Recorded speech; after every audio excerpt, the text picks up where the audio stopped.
कृष्णा। आज हम सुनेंगे माघ मास के कृष्ण पक्ष में आने वाली एकादशी, जिसको सट तिला एकादशी भी कहा जाता है, व्रत की कथा एवं व्रत का महात्म्य। तो चलिए शुरू करते हैं। एक समय दालभ्य ऋषि ने पुलस्त्य ऋषि से पूछा कि हे महाराज, पृथ्वी लोक में मनुष्य महान पाप करते हैं, पराये धन की चोरी तथा दूसरे की उन्नति देखकर ईर्ष्या करते हैं, साथ ही अनेक प्रकार के व्यसनों में फंसे रहते हैं, फिर भी उनको नर्क प्राप्त नहीं होता है। इसका क्या कारण है? वे न जाने कौन सा दान पुण्य करते हैं जिससे उनके पाप नष्ट हो जाते हैं। यह सब कृपा पूर्वक आप कहिए। पुलस्त्य ऋषि ने कहा कि मैं आपको यह गुप्त तत्व अवश्य कहूँगा। उन्होंने कहा कि माघ मास लगते ही मनुष्य को स्नान आदि करके शुद्ध रहना चाहिए। इंद्रियों को वश में करके काम, क्रोध, लोभ, मोह, अहंकार, ईर्ष्या तथा द्वेष आदि का त्याग कर भगवान का स्मरण करना चाहिए। पुष्य नक्षत्र में गोबर, कपास, तिल मिलाकर उनके कंडे बनाना चाहिए। उन कंडों से 108 बार हवन करना चाहिए। उस दिन मूल नक्षत्र हो और एकादशी तिथि हो तो अच्छे पुण्य देने वाले नियमों को ग्रहण करें। स्नान आदि नित्य क्रिया से निवृत्त होकर सब देवताओं के देव श्री भगवान का पूजन करें और एकादशी व्रत धारण करें। रात्रि को जागरण करना चाहिए। उसके दूसरे दिन धूप, दीप, नैवेद्य आदि से भगवान का पूजन करके खिचड़ी का भोग लगाएं। तत्पश्चात पेठा, नारियल, सीताफल या सुपारी का अर्घ्य देकर स्तुति करनी चाहिए। हे भगवान, आप दीदों को शरण देने वाले हैं, इस संसार सागर में फंसे हुओं का उद्धार करने वाले हैं। हे पुंडरीकाक्ष, हे विश्व भावन, हे सुब्रह्मण्य, हे पूर्वज, हे जगतपते, आप लक्ष्मी जी सहित इस तुच्छ अर्घ्य को ग्रहण करें।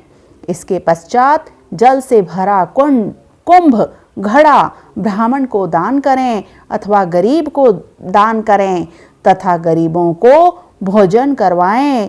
श्याम गो और तिल पात्र भी दें। तिल स्नान और भोजन दोनों ही बहुत ही श्रेष्ठ हैं। इस प्रकार जो मनुष्य जितने तिलों का दान करता है उतने ही 1000 वर्ष स्वर्ग में वास करता है। तिल स्नान, तिल का उबटन, तिल का हवन, तिल का तर्पण, तिल का भोजन और तिलों का दान, ये तिल के 6 प्रकार हैं। इनके प्रयोग के कारण यह षट तिला एकादशी कहलाती हैं। इस व्रत के करने से अनेक प्रकार के पाप नष्ट हो जाते हैं। इतना कहकर पुलस्त्य ऋषि कहने लगे कि अब मैं तुमसे इस एकादशी की कथा कहता हूँ, सो ध्यान पूर्वक सुनिए। एक समय नारद जी ने भगवान श्री विष्णु से यही प्रश्न किया था और भगवान ने जो षट तिला एकादशी का महात्म्य नारद जी से कहा था, सो मैं तुमसे कहता हूँ। भगवान ने नारद जी से कहा कि हे नारद, मैं तुमसे सत्य घटना कहता हूँ, ध्यान पूर्वक सुनो। प्राचीन काल में मृत्युलोक में एक ब्राह्मणी रहती थी। वह सदैव व्रत किया करती थी। एक समय वह 1 मास तक व्रत करती रही। उसका शरीर अत्यंत दुर्बल हो गया। यद्यपि वह अत्यंत बुद्धिमान थी, तथापि उसने कभी देवताओं या ब्राह्मणों या गरीबों के निमित्त अन्न या धन का दान नहीं किया था। इससे मैंने सोचा कि ब्राह्मणी ने व्रत आदि से अपना शरीर शुद्ध कर लिया है, अब इसे विष्णु लोक तो मिल ही जाएगा, परंतु इसने कभी अन्न का दान नहीं किया, इससे इसकी तृप्ति होना कठिन है। भगवान ने आगे कहा, ऐसा सोचकर मैं भिखारी के वेश में मृत्युलोक में उस ब्राह्मणी के पास गया और उससे भिक्षा मांगी। वह ब्राह्मणी बोली, महाराज, किस लिए आए हो? मैंने कहा, मुझे भिक्षा चाहिए। इस पर उसने एक मिट्टी का ढेला मेरे भिक्षा पात्र में डाल दिया। मैं उसे लेकर स्वर्ग में लौट आया। कुछ समय बाद ब्राह्मणी भी शरीर त्याग कर स्वर्ग में आ गई। उस ब्राह्मणी को मिट्टी का दान करने से स्वर्ग में सुंदर महल मिला। परंतु उसने अपने घर को अन्नादि सब सामग्रियों से सुन्न पाया।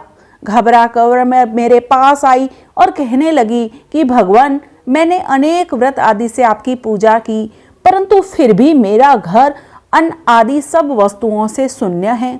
इसका क्या कारण है? इस पर मैंने कहा, पहले तुम अपने घर जाओ, देव स्त्रियां आएगी तुम्हें देखने के लिए, पहले उनमें षटतिला एकादशी का पुण्य और विधि उनसे सुन लेना, तब द्वार खोलना। मेरे ऐसे वचन सुनकर वह अपने घर गई। जब देव स्त्रियां आई और द्वार खोलने को कहा तो ब्राह्मणी बोली, आप मुझे देखने आई हैं तो षटतिला एकादशी का महात्म्य मुझसे कहो।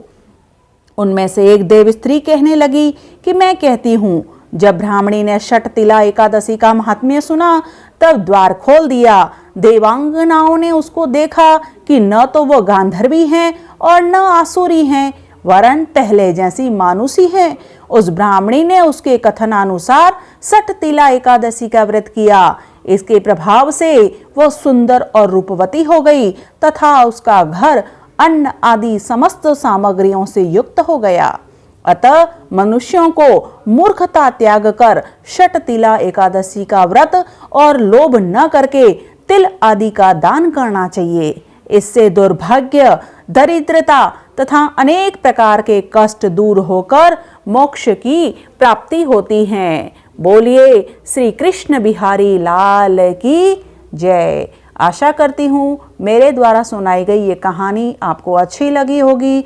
यदि आपको अच्छी लगी हो तो मेरे वीडियो को लाइक और चैनल को सब्सक्राइब करना बिल्कुल न भूलें। बोलिए श्री कृष्ण कन्हैया लाल की जय।